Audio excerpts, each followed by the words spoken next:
Channel के सभी दर्शकों को नमस्कार, जय श्री कृष्णा, प्रणाम। इससे पूर्व हम आपको किन विषयों पर वीडियो दे चुके हैं, वह भी आपको जान लेना चाहिए। इससे पहले मैंने आपको षष्ठेश का 12 घरों में जातक के जीवन में 12 घरों के ग्रहों के साथ, स्वामियों के साथ युति का क्या फलादेश होगा, वो मैंने आपके बारे में वीडियो दिया, आप ज़रूर देखिएगा जाकर के।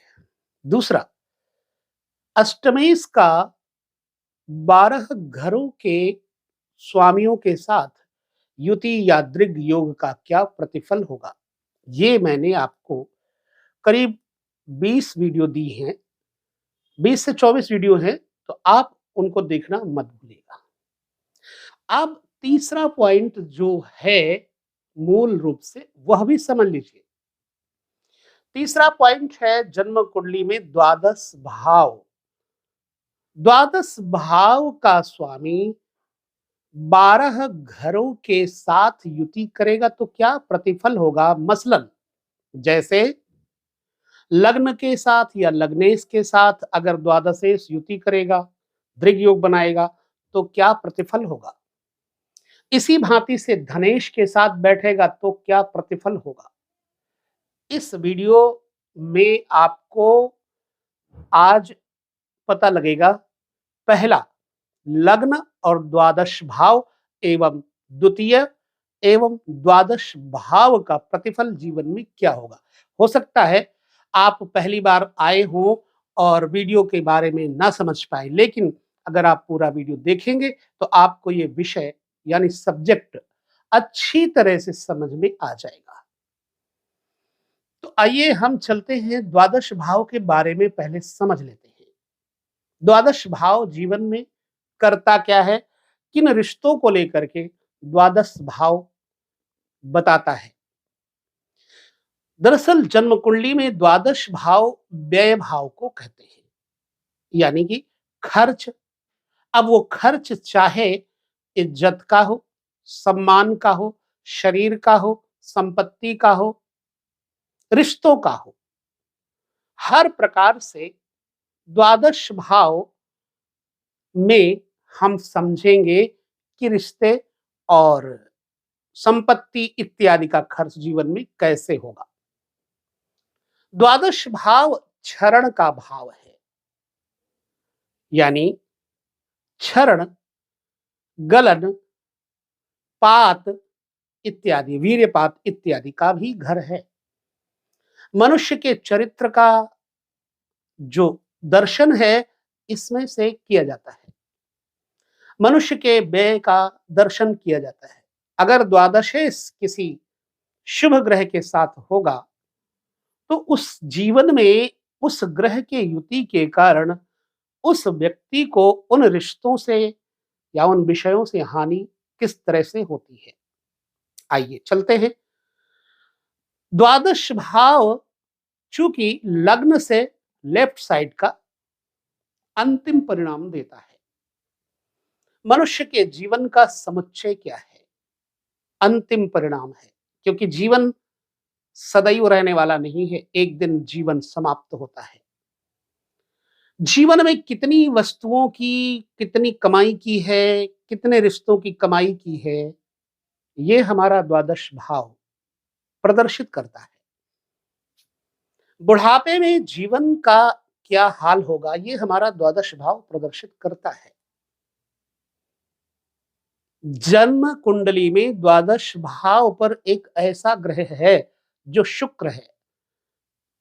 वहां बैठने पर जातक को पत्नी का सुख, भोग वासना का सुख, कामनाओं का सुख, लौकिक प्रसिद्धियों सिद्धियों सुख का सुख द्वादश भाव है।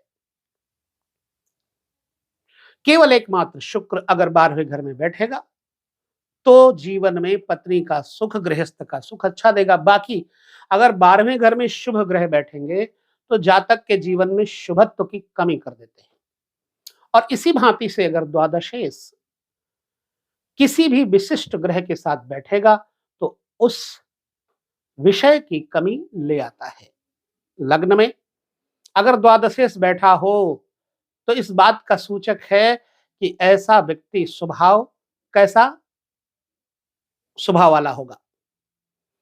द्वादशेश व्यय भाव का स्वामी यदि लग्न में बैठा होगा तो ऐसा व्यक्ति उदारता के साथ, दिलेरी के साथ खर्च तो करेगा, परंतु विवेक शून्य होकर खर्च करेगा। आगे पीछे को नहीं समझेगा और खर्च कर देगा। लिहाजा बाद में ऋण इत्यादि, रोग इत्यादि परेशान करते हैं। कुल मिलाकर के ऐसा व्यक्ति मूढ़ प्रकृति का होता है, जो अपने आगे पीछे के बारे में ना सोच करके, भविष्य को ना सोच करके केवल अपने दिल से काम करता है। जब द्वादशेश लग्न में होगा तो ऐसा बंदा, ऐसा व्यक्ति दिलेर, उदार होगा। इस व्यक्ति से चाहे आप जो मर्जी ले लो, मीठा बोल दो, मीठी वाणी बोल करके इससे आप ले सकते हो। ऐसा व्यक्ति घुमक्कड़ होता है, घूमने की प्रवृत्ति वाला होता है और कहां खर्चना है इसकी तलाश करता है और अंत में परेशानियां ले लेता है। इसलिए द्वादशेश अगर लग्न में होगा तो जातक में एक बात और देगा, भोग बुद्धि देगा। अगर शुभ ग्रह है, द्वादशेश लग्न में बैठा हो तो ठीक। अब जन्म कुंडली में द्वादशेश की स्थिति को किस तरह से आंकलन करेंगे, यहां पर एक बात और देख लेते हैं। जन्म कुंडली में दो ऐसी राशियां हैं जो केवल सिंगल राशियों के स्वामी हैं, जैसे सिंह राशि, इसका एकमात्र सूर्य की केवल एक ही राशि है, वो है सिंह। यदि द्वादशेश सूर्य है और लग्न में बैठा है, यहां पर विचार बिल्कुल परिवर्तित हो जाएगा, बदल जाएगा। क्यों? क्योंकि सूर्य का स्वभाव है कि जिस घर, जिस राशि में बैठेगा उस राशि का पर साहचर्य स्वभाव ग्रहण कर लेता है। मान लीजिए आपकी जन्म कुंडली में लग्न है कन्या। अब कन्या लग्न है तो एक तो लग्नेश हो गया बुध, द्वादशेश कौन हो गया?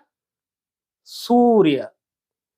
अब अगर द्वादशेश लग्न के साथ युति करेगा, यानी सूर्य या लग्नेश के साथ युति करेगा, तो ऐसी अवस्था में द्वादशेश का परिणाम विपरीत नहीं होगा, क्योंकि ये तटस्थ ग्रह होते हैं।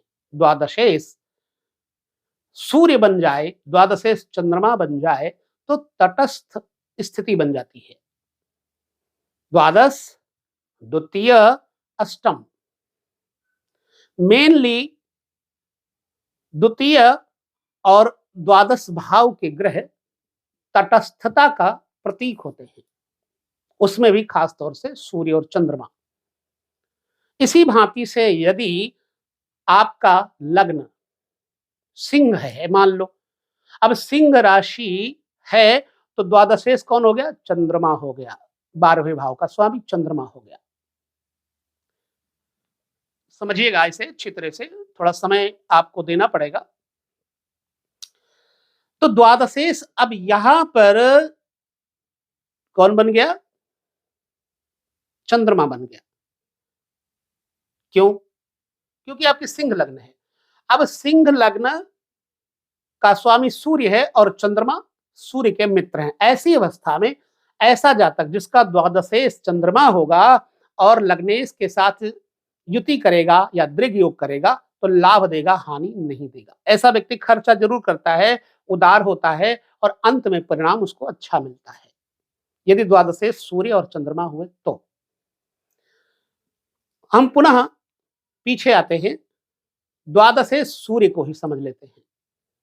मान लीजिए आपकी जन्म कुंडली में द्वादशेश सूर्य है तो कन्या लग्न है।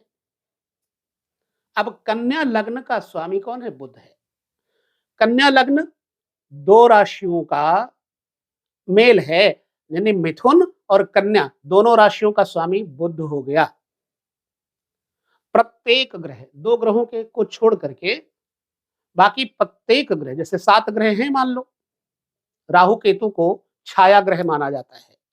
राहु केतु की अपनी कोई राशि नहीं है। बाकी जैसे मान लो प्रत्येक ग्रह चंद्रमा सूर्य को छोड़ करके 2-2 राशियों के स्वामी हैं। तो अब द्वादशेश अगर सूर्य होगा और लग्नेश बुध होगा तो बुध 2 घरों के स्वामी हो जाएंगे, एक लग्नेश और एक कर्मेश। यहां एक बात और समझना, शुभ ग्रह केंद्राधिपत्य दोष भी ले लेते हैं, लेकिन चूंकि जो लग्नेश होता है उसको केंद्राधिपत्य दोष नहीं लग पाता है। क्यों?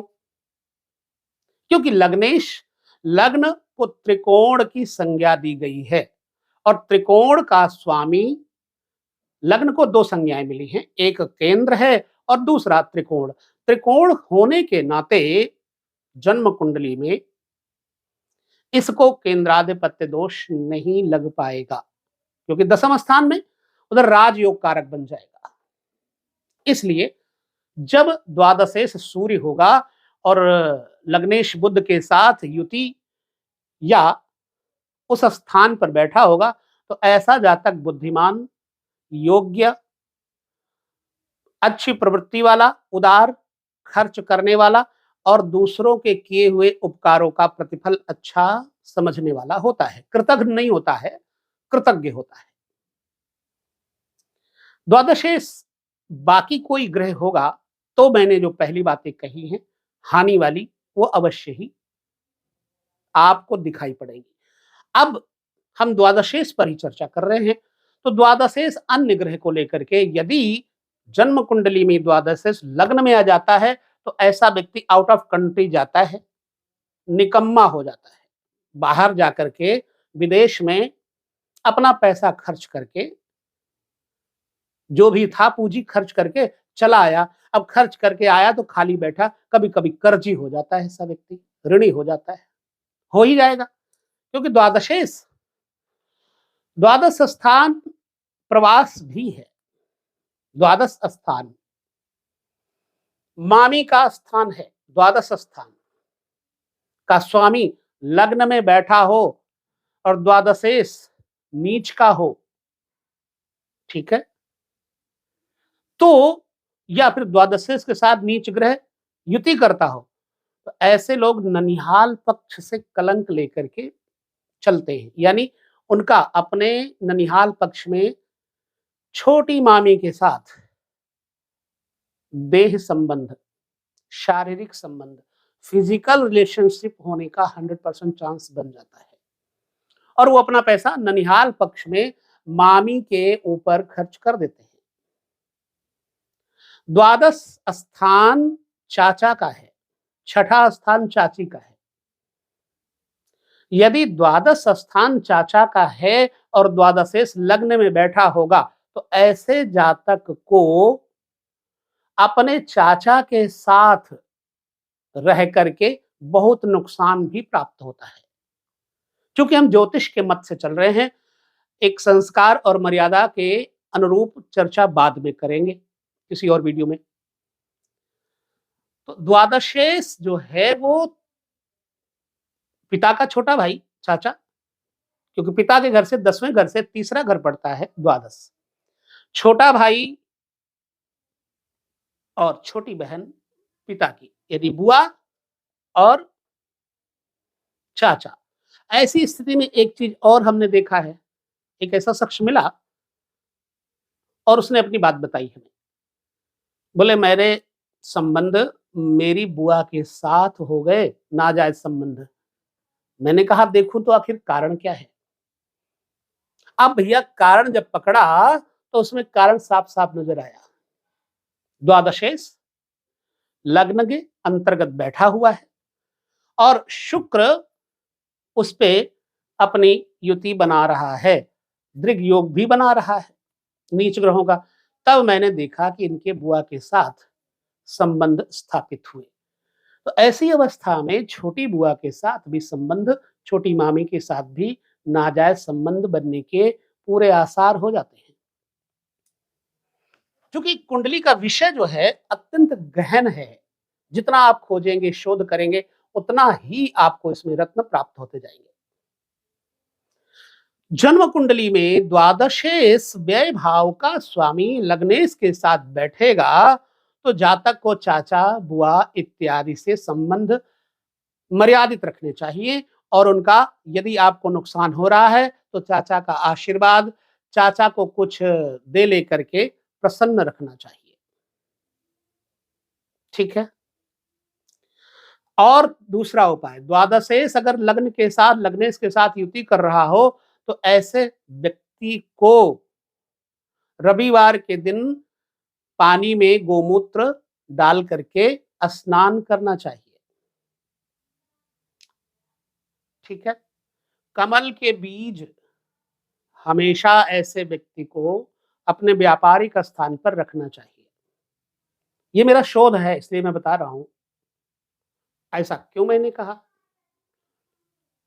अब इसे हमें पकड़ना होगा। द्वादश भाव को छोड़िए, लग्न पे आ जाइए। लग्न क्या है?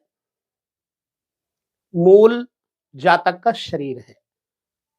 सूर्य यहाँ के कारक है। सूर्य की पुत्री गौ माता है, चींटियां हैं। तो जब आप सूर्य ठीक करोगे तो आपका लग्न ठीक रहेगा, आपका शरीर कायम रहेगा, आपका बुद्धि कायम रहेगी, आपके रिश्ते कायम रहेंगे, पवित्रता आएगी। इसलिए गोमूत्र स्नान से बड़ा लाभ होता है। और कमल सूर्य को देखते ही खिलता है, लक्ष्मी जी का वास होता है। इसलिए कमल के बीज जब अपने पास आप रखते हो तो द्वादशेश लग्नेश के साथ युति करेगा तो आपको मुरझाने नहीं देगा, आपको खिला रखेगा। हाँ, ये बात अलग की है कि सूर्यास्त के बाद आपको सावधान रहना पड़ेगा। ठीक है। तो द्वादशेश लग्नेश के साथ युति करने पर इस तरह की कंडीशंस अप्लाई करते हैं, बनाते हैं। यदि आपकी जन्म कुंडली में यह युति है तो आपको सचेत सावधान रहना पड़ेगा। यह प्रतिफल है। द्वादशेश लग्न में होने पर ठीक सप्तम दृष्टि से पत्नी के घर को भी देखता है। ऐसा जातक अपने स्त्री के वशीभूत भी होता है।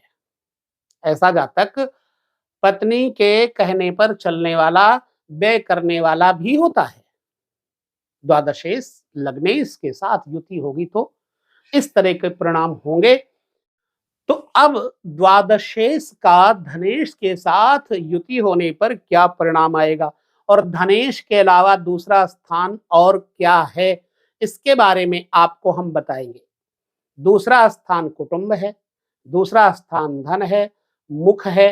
द्वादशेश अगर धनेश के साथ कहीं युत या दृष्ट हुआ तो फिर क्या परिणाम होगा, इसके बारे में हम अगले वीडियो में चर्चा करेंगे। तब तक इस वीडियो में आप भली प्रकार से समझिए इस विषय को, और अगले वीडियो में हम पुनः मिलेंगे, चर्चा करेंगे। तब तक प्रसन्न रहें, समझते रहें, ज्योतिष को बारीकी से चलते रहें। नमस्कार, जय श्री कृष्ण, प्रणाम।